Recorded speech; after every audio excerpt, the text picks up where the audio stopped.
And finally, South Africa ended 5th on the medal table at the recently concluded World Short Course Championships with 5 medals, including 3 golds. 2 of them were won by Chad le Clos in the 100 and 200 meter butterfly event. He joins us now to speak more about his return to the top step of the podium at a major championships. A very good afternoon and welcome to Newzroom Afrika. It was a very emotional 200 meter gold and a new national record to boot.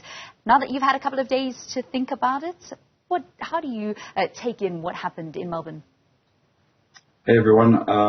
Firstly, it feels great to be back in South Africa after a couple of months on tour, as always. But for me, this was a very special trip. Obviously, haven't really won anything in 4 years.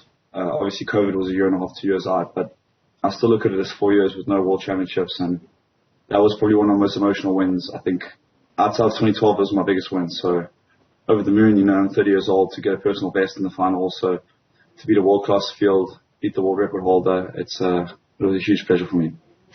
You mentioned being 30 years old. Every athlete has to deal with father time. How have you managed to maintain your longevity in the manner that you have? I mean, I think also, everyone says age is just a number, but in swimming especially, it is typically a young man's game. You look at the list of guys that won medals past 26, 27, I think there's only 2 or 3 in the last decade, me being one of them. But I think just these last 4 years have been really hard for me. So I think I don't really count these last couple of years, if I'm being honest, these last 2 years, in terms of stuff that happened outside the pool. So for me to kind of get myself back, ground myself, get the focus back, it took a lot of sacrifice and hard work, obviously. And yeah, you saw the emotion that I had on my face last Thursday. So I'm very, very grateful to be back, and always an honor to wear the green and gold, like I always say. What has been behind the success and the return to the top step of the podium? There's been several factors, but I think for me it's been the mindset which has been the biggest change. I think having a lot of defeats these last couple of years, just a refocus and just taking away, I think, the emotion of racing. I think the last 2 years especially I've been racing with a lot of emotion, a lot of not fear, but it was here, so I was desperate. I had to win. I felt like everyone's watching me stuff. I keep losing. I have to win. I have to win. So I took that emotion out of it, and I was calm, calculated.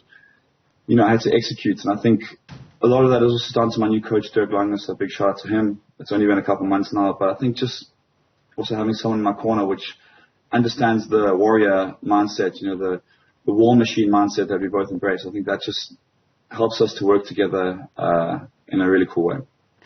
You mentioned changing your mindset. I know you've opened up quite a bit over the last couple of months just about your own mental health struggles. It's something that thankfully more and more athletes feel more comfortable speaking about. Do you want to maybe go into a little bit more detail? Because certainly in a South African context, it's really come very close to home. Not only your story, just a couple of weeks ago we had the heart-wrenching story of Sabu Nkosi, and now the journey that he's on to restore his own mental health.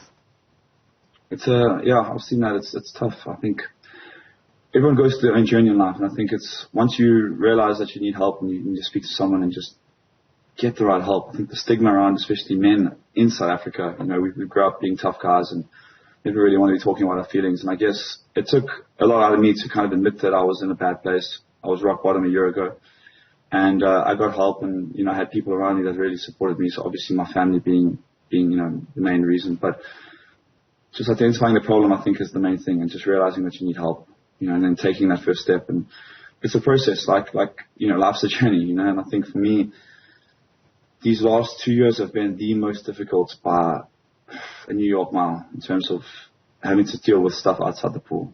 So I have a documentary coming out in April next year. It's more like a film, a 100-minute film. So I'm very, very excited about that, and you'll see a lot of the struggles and everything that's happened in the last 2 years. So I'm very proud of, where I've come from to where I am now. I'm just very blessed, honestly, to be in this spot again.